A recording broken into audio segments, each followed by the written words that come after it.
தொழில் தொடங்கலாம் என ஆசை வார்த்தை கூறி பல லட்சம் மோசடி செய்த ஜிம்பா. கேட்க சென்ற பெண்ணை மனைவியுடன் சேர்ந்து செருப்பால் தாக்கிய கொடூரம்.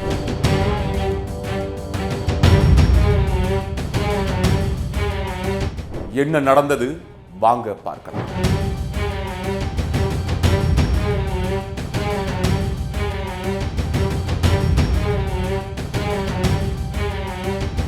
செங்கல்பட்டு மாவட்டம் ஊரப்பாக்கத்தைச் சேர்ந்தவர் ஹபிபுன் நிஷா. தனியார் மென்பொருள் நிறுவனத்தில் மேலாளராக பணியாற்றிட்டு வர்றாங்க. குடும்ப நண்பரான யாசர் அராஃபத் பெண்கள் மாத சம்பளத்தில் மட்டும் முடங்கிவிடக்கூடாது, தொழில் தொடங்க வேண்டும் அப்படின்னு நிஷாவை கூறி ஊக்குவித்ததாக கூறப்படுது. அதனால தொழில் தொடங்குவதற்கான பணம் தேவை என சொல்லிய நிஷாவிடம் உன் பேர்ல வங்கியில 1 கோடி ரூபாய் லோன் எடுத்து தருகிறேன் அப்படின்னும் கையெழுத்து மட்டும் போடு அப்படின்னு யாசர் கூறியதாகவும் சொல்லப்படுது.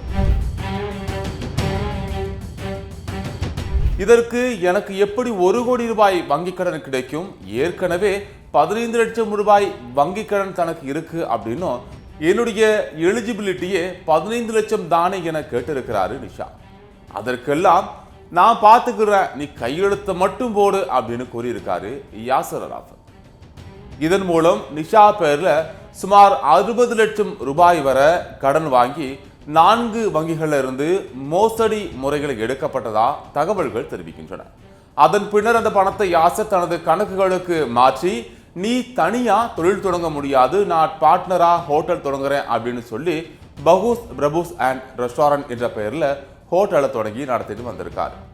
ஆனா அந்த ஹோட்டல்ல இரவு நேரங்களில் பெண்களை அழைத்து வந்து மது, கஞ்சா போன்ற சட்டவிரோதமான செயல்களில் ஈடுபட்டதா அங்கு பணியாற்றிட்டு வந்த ஊழியர்கள் தெரிவிச்சிருக்காங்க. இந்த நிலைமையை எதிர்த்து நிஷா கணக்கு விவரங்களை கேட்டபோது யாசர் அவரை அவதூறா திட்டி மிரட்டி இருக்காரு. இதன் பின்னர் நிஷா மற்றும் அவரது சகோதரர்கள் யாசர் வீட்டிற்கு சென்றபோது யாசர் அவரது மனைவியோட சேர்ந்து செருப்பாலும் தொடப்பத்தாலும் தாக்கி வீடியோவும் பதிவு பண்ணியிருக்கார்.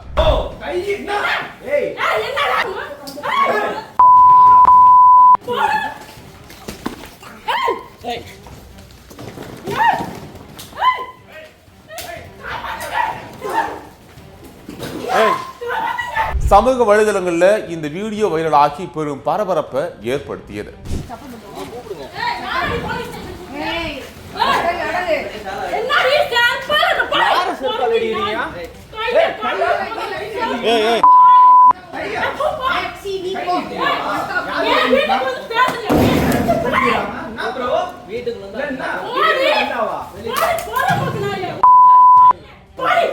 இந்த சம்பவம் குறித்து நிஷா தாம்பரம் காவல் நிலையத்துல புகார் அளித்த போதும் இது சிவில் கேஸ், கோர்ட்ல போய் பாத்துக்கோங்க அப்படின்னு போலீசார் கையை விரிச்சிட்டதாகவும் சொல்லப்படுது. இதெல்லாம் எடுத்துட்டு நான் போலீஸ் கிட்ட போனாலுமே எனக்கு சரியான ரெஸ்பான்ஸ் அவங்க கிட்ட இருந்துமே வரல.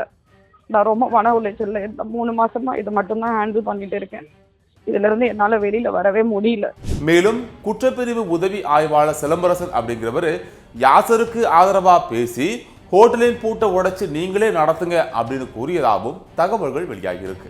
தனது பெயரில் 60 லட்சம் ரூபாய் வரை கடன் சுமத்தப்பட்டதாலும் காவல்துறையோட அலட்சியத்தாலும் மன அழுத்தத்தில் ஆழ்ந்த நிஷா தற்கொலை முயற்சியில ஈடுபட்டிருக்காங்க. இது பெரும் பரபரப்பையும் ஏற்படுத்தி இருக்கு. என்னை வாழ விட மாட்டேன்னு சொன்னது என் மைண்ட்ல ஓடிட்டே இருந்துச்சு. என்னால தூங்கவே முடியல. அடுத்த நாள் காலையில என் வீட்டுக்கார ஆஃபீஸ் போறத பிள்ளையெல்லாம் ஸ்கூலுக்கு அனுப்பி முடிச்சுட்டு தான் இந்த சூசைட் அட்டம் பண்ணேன். எனக்கு வாழ பிடிக்கல, அதனாலதான் நான் இதை பண்ணேன். இந்த நிலையில யாசர் மற்றும் அவரது மனைவி 2 பேரும் சேர்ந்து நிஷாவை தாக்குற வீடியோ வெளியாகி பரவலா பகிரப்பட்டு வரதால பொதுமக்கள் மற்றும் சமூக வலைதளங்களை இது பெரும் அதிருப்தியை கிளப்பி இருக்கு.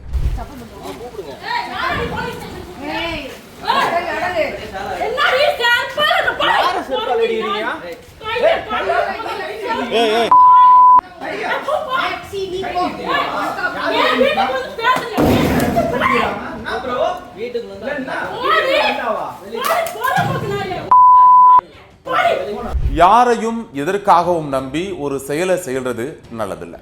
தன் கையே தனக்கு உதவி என்ற வார்த்தைகளை நாம கேட்டிருப்போம். அதன்படி நடப்பதே சிறந்தது.